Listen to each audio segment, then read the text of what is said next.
We've all heard about good cholesterol and bad cholesterol. But trust me when I say that that's all nursery level stuff. The real science goes far deeper. Whether you're young or old, fit or sedentary, working out or not, and on medications or off them entirely, the one critical test that you must understand about yourselves is your lipid profile. Not just for yourselves, but also for your parents, your grandparents, and for anyone whom you care about. This simple test could silently tell you about your risk for heart attack, stroke, dementia, and even early death.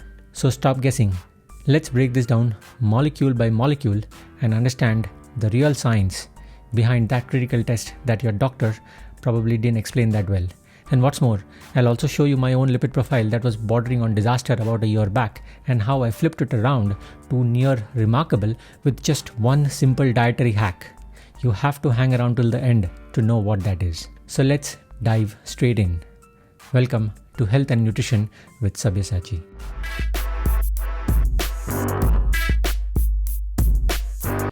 Alright, I'm super excited to discuss this very, very important topic on lipid profile with all of you today.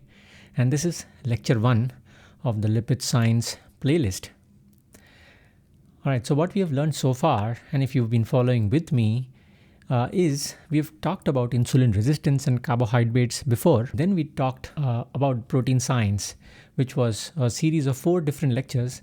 And then I introduced the concept of fructose, that is the sugar in fruits, and how much damage it can cause our bodies. Now we are going to go towards lipids, which is the other important molecule, which plays a vital role in our bodies. So what we are going to study in this playlist, or in this series of 4 lectures, is first today we'll try and understand about lipid profile, understand the very basics. Then we'll look at fat and food, right, and the real connection between lipid profile tests and the kind of food that you eat. Then we'll look at how statins work in your body, that is drugs which lower your lipid levels, and some other kind of drugs which will reduce fat and help you do better, and maybe sometimes not. And then we'll have another lecture which summarizes all of these together. Right. So before we start, I wanted to really go back to the basics and ask the one real question. What are lipids and do we really need them? Let's understand some of these basics. So we are starting from absolute core. The role of lipids can be summarized in one sentence. That is, without lipids, life cannot exist. Let me explain to you why. There are 2 main functions of lipids. One is to give you energy. The form of lipid which gives you energy are called triglycerides. Very much like if there is a pyre or a large home, you add ghee to that. That's a form of fat, and that helps the fire burn longer. So if you add carbohydrates or glucon D or some form of glucose, the fire burns very quickly, very loud, and then extinguishes pretty immediately, right? So carbohydrates give you quick fuel, but lipids give you sustained long-term fuel, right? So depending on lipids for your fuel requirements or your energy is beneficial. The other is lipids give you structure, and the form of lipid that gives you structure is called cholesterol. You've all heard about this term. We have demonized it quite a bit. Let's try and understand what this is. So cholesterol is important for cell membranes. Every cell in your body has a limit to it, and the external limit of that cell is called a cell membrane. And this is important so that the cell is demarcated from the surrounding cell. Cells put together make an organ, and organs put together make organ systems, and all organs put together make us, right? So the cell wall has to be ductile and malleable. It has to move around. It has to shift. It has to allow things to pass through it in and out by osmosis, diffusion, and many other things. And most importantly, that cell membrane should be water repellent or water resistant, right? If it's water soluble, the cell doesn't exist at all, right? So cell membranes are the ones which actually make us who we are. So like I said, without lipids, life cannot exist. The other important roles structure is hormones. So sex hormones, the testosterone, the progesterone, the estrogen. Estrogen is also called estradiol, right? And estradiol actually comes from cholesterol, right? You can understand that those names are now rhyming, right? So sex hormones are all derived from cholesterol. Amongst other things, there are many important fat-soluble vitamins like A, D, E, and K. All of us are continuously talking about vitamin D levels, and we are measuring them in our blood now. But without lipids, you will be very deficient in all of these vitamins. There's so much more, including, the bone marrow is all supported by a layer of lipids. So without lipids, life does not exist. And why are we demonizing lipids? There are different types of lipids which are present in the body, and those types are called VLDL cholesterol, LDL cholesterol, HDL cholesterol, and others such as chylomicrons, IDL cholesterol, and others. The energy forming lipid remains the same, that's triglycerides. These are all produced in different parts of the body in varying extents, right? But then every part of the body does not produce enough lipid for its own support or its own structure. So we need to produce lipids in somewhere in the body and transport them to other parts. Now, why do we call these VLDL, LDL, HDL? What is this density? Right? So as you know, density is the measure of something which floats on water. We know oil floats on water, right? So the lipids which float most on water are the lightest, and the lipids which are heavier than water or high density float down. So this is pretty much how it looks like. So the largest lipids are the ones which are derived from your diet. They're called chylomicrons. Little smaller or little bit denser lipids are very low density lipoproteins. Once the density increases slightly more, we call it intermediate density lipoproteins, which we unfortunately don't measure. A little heavier but still lighter than water is low density lipoprotein. And then the lipid which actually sinks below when you put it on water, there's only one like that. That's called high density lipoproteins. So this is how they are actually measured in the lab. Based on their densities, and we get reports based on these, right? So what really is happening are things which are floating and which are not floating, and the entire thing is based on water. But irrespective of what they are, all of them are lipids. Now we know that we need to make lipids somewhere else in the body and then transport them to the rest of the body where they are actually required. So the main lipids are formed in the most important metabolic structure, which is called the liver, which is present in the right upper abdomen. Liver makes all the lipids that you need, and we'll see more in detail of how. But you need to transport these lipids. Remember, lipids are water insoluble. Most things which are water soluble, like salts and sugar or glucose, they just mix in blood. They go towards cells, and cells have these cell membranes which is semi-permeable, and these salts, sodium, potassium, and all of this, and sugar, they just diffuse into the cell. However, when you talk about lipids, you can't just transport them through blood. That's because they are not water soluble. And therefore, you just can't make a lipid and put it in circulation. So how do you actually transport lipids through the blood to the organs which require them?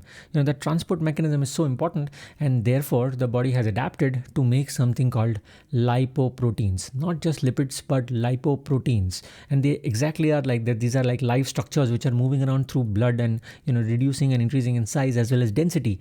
Let's look at what are lipoproteins. So lipoproteins really are like an egg. Imagine the yellow and the white of the egg.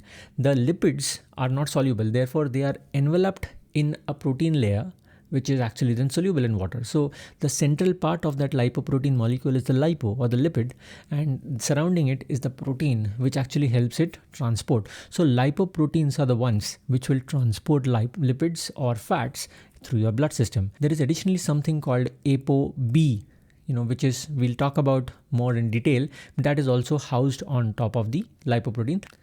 So imagine the liver cells inside your liver are making these lipoproteins, which are some of the most important things on which depends your hormone levels, testosterone, estrogen levels, bone marrow, and so many other things. Now we want to transport these, right? So these are now going to enter into the bloodstream, and when they go towards the cell, they will bind to something called receptors, which are these white structures that you're seeing here. If you see closely, that yellow ball of lipoprotein is binding, and then it is actually being engulfed into the cell, right? So the lipoprotein has now entered into the cell where it is actually going to be utilized. Let's also try to look at this using another example of a taxi, from real life. So imagine the taxi is the lipoprotein.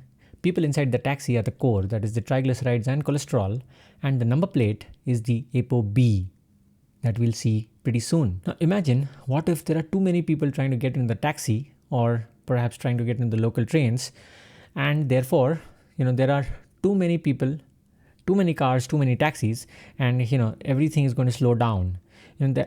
What really I'm trying to say is that if there is too much of triglycerides, too much of cholesterol, and too many lipoprotein particles, your blood is going to slow down. It's going to be a traffic jam, and that's going to lead to heart blocks, right? So this is pretty much what could happen. Let's deep dive and see what really goes wrong and how.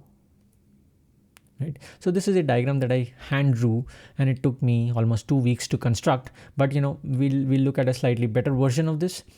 So like we know, lipoproteins have to be produced in the liver and taken to the rest of the body, right? So this is the liver.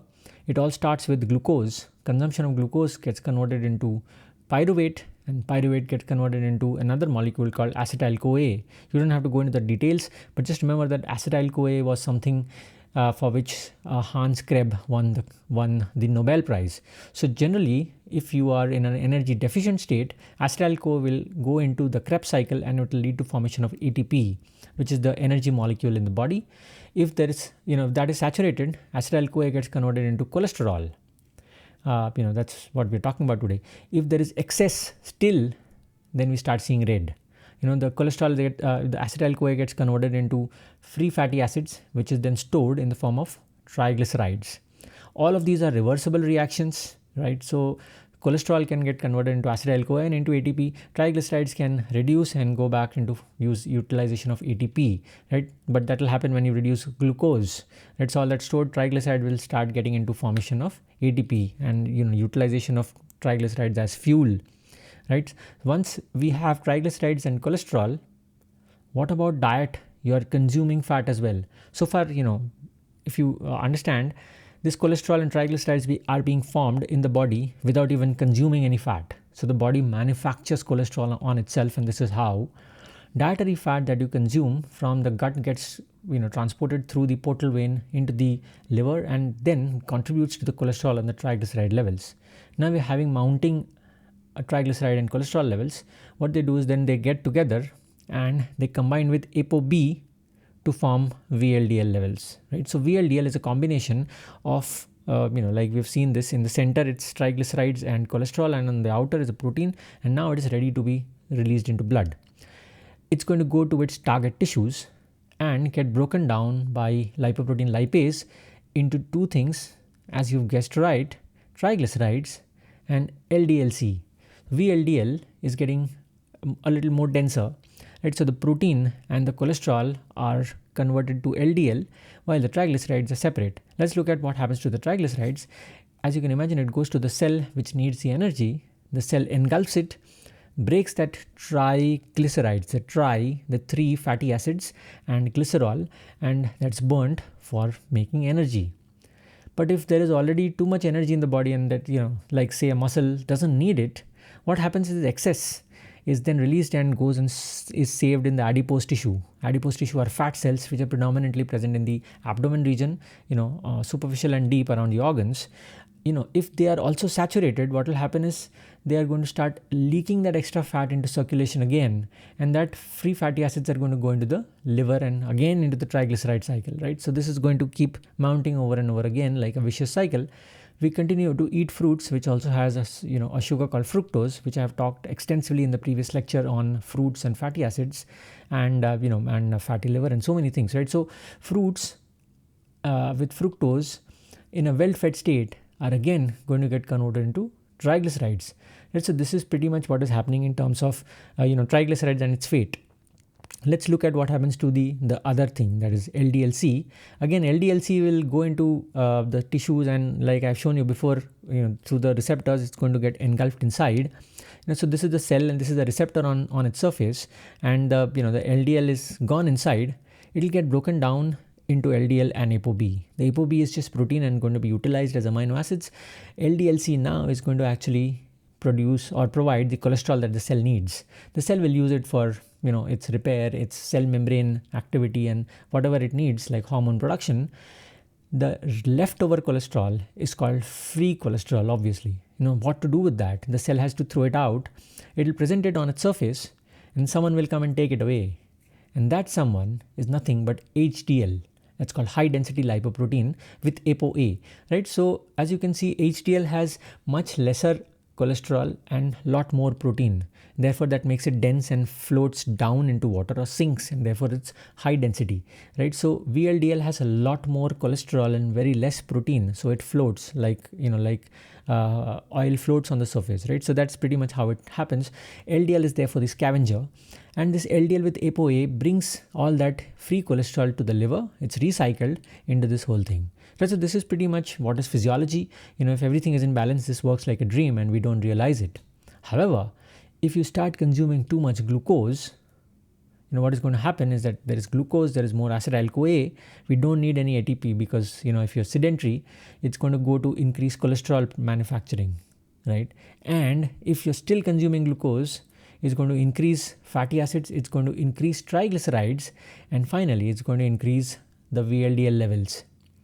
Once that is happening, you will have increased triglyceride levels in circulation, as you can imagine. So this axis on the left will have increased triglycerides, then increased adipose tissue, that is increase in the size and the number of fat cells. The tummy starts bulging, say about 36, 37 years of age if you're watching, and this is what is happening inside your body. And if that is still not controlled, there is more free fatty acids. It's all getting into too much of triglycerides in the liver. We continue to eat fruits because we love mangoes and others. Those are then again going to increase triglyceride levels, right? So this vicious cycle will continue, and you will get this very large levels of triglycerides, VLDL, all of this. This slide doesn't look nice, doesn't fit, it's not symmetrical, right? But it's purposefully done like that. Imagine what the liver is feeling. It's getting choked. These are the changes. So the liver from normal becomes fatty liver, and then goes into steatosis, and then goes into cirrhosis, and then goes into sometimes liver cell failure, and then sometimes hepatocellular cancer, right? So liver is trying to get rid of all that fat and triglycerides. With blood, it can do only that much because lipoproteins can't, the ApoB can't carry infinite amount of lipoproteins. So the liver starts releasing these triglycerides into bile. Bile doesn't go into the blood circulation, but it goes into your gut, it goes into the small intestine, and that bile helps in absorption of fat, right? So this bile is actually stored, the extra bile is stored in an organ called the gallbladder, which is like this, it's like a out pouch. And that gallbladder now has a lot of bile and has a lot of triglycerides within that. So the salts are very high, and that leads to, so this is pretty much the gallbladder. When there is too much triglycerides, all starts sedimenting there, right? So and that leads to, being problematic, and these are called gallstones. The gallbladder sometimes can get inflamed and blocked, and we'll need to have to remove it. So gallstones, high triglycerides, all are signs that there is problems going on. Let's look at the other side. So the other axis, that is the LDL cholesterol. As it's going to get engulfed inside, and then more cholesterol, more free cholesterol. Now that is not being, HDL is not able to take it all away, right? So HDL is getting saturated and going down in number. So HDL cholesterol reduces. What happens to that additional cholesterol? That free cholesterol is there on the surface, but there is no one to take it away. It starts going to get oxidized. Once that gets oxidized, it's trouble for the cell, right? Imagine this is a blood vessel. The blood vessel has this mounting cholesterol levels inside it, and there's nobody to take it away. And this cholesterol at the surface of these blood vessels is outpouched, right? So the surface of the blood vessel internally is not smooth, right? So what happens is all this cholesterol starts accumulating, and the cells start swelling, the surface starts ulcerating, and then clots start forming on that. And as you can imagine, what we're talking about is formation of thrombus or clots, right? And the blood vessel actually can get blocked. What if you actually deep dive into these blood vessels? You will see these, red blood cells approaching that block or that plaque area, and they're trying helter-skelter to go through. As you will see, their speed is increasing. They're trying to push through. But what happens really is, the cells start going faster and faster. But then, one fine time, it's going to get blocked. And if that happens in the heart, you're going to get a heart attack. If that happens in the brain, you're actually going to get a stroke. Right? So this is pretty much what is happening because of the raised triglycerides and the raised LDL.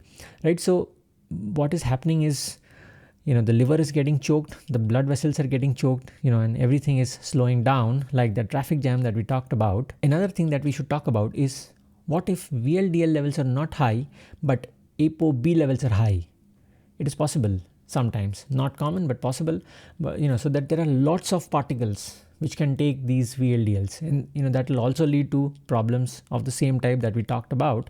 Usually, it is the VLDL which is high, and then as a reaction, the ApoB also starts increasing, right? So without ApoB levels, interpreting lipid profiles is not always easy, right? So it's important to measure these. Also, as VLDL increases, ApoB is in limited supply, so the liver has to pack more VLDL into that same ApoB. So what it does is, let me just enlarge this, what it does is generally that LDL which is, or VLDL and LDL that is produced is large and fluffy. Now the liver is going to use an enzyme called hepatic lipase and dry it down to something called small dense LDL. Instead of large fluffy, now it is small and dense, so that it can fit more into the into the ApoB, right? So it will fit into the ApoB and enter VLDL, right? So whatever cholesterol in the VLDL after a little while, after all this clogging, is small dense LDL. It can actually be converted back into large fluffy using CETP, but that is not at all common. So what is the problem here is, when VLDL is high and ApoB is high, what you really have is small dense LDL. Instead of just LDL, it's mostly small dense LDL. The problem with that is that all the cholesterol and the free cholesterol is far more difficult to take away and starts getting oxidized much faster, right? So small dense LDL is the real bad one. Unfortunately, we don't, reports today don't give us a differentiation between small dense and large fluffy LDLs, though we can actually do some calculations, and I'll show it to you slightly later, right? So this is pretty much what is happening, right? Everything is getting clogged. We want to reverse this. If you see, everything else has reversed except for the glucose. To reverse glucose, just backtrack, you'll realize that everything is starting from that glucose and that fructose, right? So how do you reverse that glucose? Glucose is there in carbohydrates, right? So fruits have fructose and glucose has carbohydrates, and we need to actually stop eating some of these. These are all the all the breakfasts that we have in India, starting from the dosa to the idlis to the theplas and to the puris, and pretty much all of this is entirely carbohydrates. So we start our day with carbohydrates, and we are pushing it to the liver. People say, what's wrong in one jalebi and one samosa? But then on a daily basis, these can be detrimental. Now let's try and interpret lipid profile, the report that comes in front of your hands. So this is pretty much where we are, right, in terms of this pathway. So what does the lipid profile test contain? It gives us cholesterol levels, it gives us VLDL levels, it gives us LDL levels, it gives us HDL levels, and then it gives us triglycerides. So these are the things that it actually gives. Let's look at the pathway which gets affected to the left, that is triglycerides. So when problems are happening, initially triglycerides go high, and in some people LDL could also go high, some people both go high. Once LDL goes high, all this problem starts. And the other way, on the other side, you will see this LDL and the sd-LDL will also go high, and all these problems will start. What is not measured is this sd-LDL, and I'll show you how to do that. ApoB levels are generally not measured even now, though you can ask for it. Neither are ApoA levels, right? And we can ask for the ApoB and the ApoA levels now, and I'll show you how to calculate the sd-LDL-C levels. But what we do have are these, right? So we have the total cholesterol, VLDL, LDL, TG, and HDL. So this is pretty much how a normal, a lipid profile would look like. And this is my report about a year and a half back. Diving deep, if you see cholesterol levels, it says 174, which is pretty normal. Triglycerides are 94.3, which is again normal, right? So if you think everything is normal, you'll be mistaken. Let me show you quickly. So what normal means is, if you make 5,000-6,000 people stand in a row, take their blood and do a mean levels, you will get what's normal. But what is optimal is what is calculated theoretically, and that is always more accurate. So this says normal triglycerides. This is HDL, which is low. If you see desirable is more than 60, mine is low. It says high risk, right? And then what is high also is LDL cholesterol, right? But we want to know what is happening on both sides of that stream. What is happening to the triglycerides, what is happening to the LDL, and also what is happening to the HDL. Higher the LDL, the lower the HDL, as if you remember the flow chart. So the best thing, or one metric if you want to have a whole idea of what your lipids inside are doing, triglycerides to HDL ratio, right? So that will give you the one axis which is triglycerides and the other axis which is being carried out by the scavenger, that is HDL, right? The ideal TG to HDL ratio should be 1, right? So if you see here, this is more than 2, right? 2.2, that's like really bad. Anything more than 1 is bad, 1.5 is going towards bad, and more than 2 is definitely bad. So this triglycerides of 94.3 is high given that HDL cholesterol is significantly low, right? And LDL cholesterol, of course, is optimal of less than 100. Near borderline is about 100 to 129. But as you will see later on, when we calculate the sd-LDL or small dense, it's also, most of it is small dense lipoprotein, right? So this is pretty much what a typical lipid profile would look like. Let's add these values to our flowchart. So cholesterol is 174. I'm just adding the values, so triglycerides is 94, LDL is 116, and HDL is 39.5. So you can actually, take a printout and add your values to this and see, what's happening. What is the TG to HDL ratio? What is the LDL levels? So if you look at the absolute value, you will think that, pretty much everything is normal except for that HDL, which I'll deal later on with. But this is all a symptom of something far more deep-seated, and that is called insulin resistance. Remember, everything is happening because too much of glucose is being consumed, and that is leading to rise in insulin levels. So this lipid profile interpretation is incomplete without looking at the insulin levels. So these are my insulin levels at the same time. That's 26.7. Again, if you see the normal range, it's 3 to 25. You will say, oh, this is just 1.7 point higher and it's not that bad. But the problem of interpreting it alone is that you don't get the real picture. The real picture comes when you use the HOMA-IR ratio. Let me show you how to calculate that.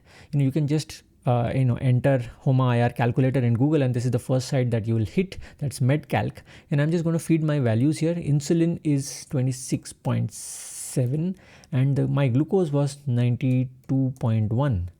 If you see, this HOMA-IR ratio is 6.1, right?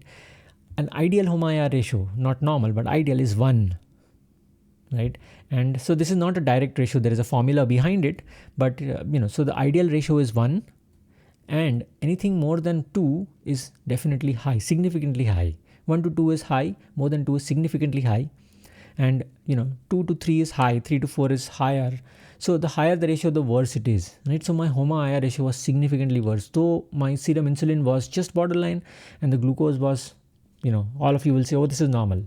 But the HOMA-IR ratio is definitely not normal. So measuring insulin levels and then interpreting, your lipid profile makes a lot more sense.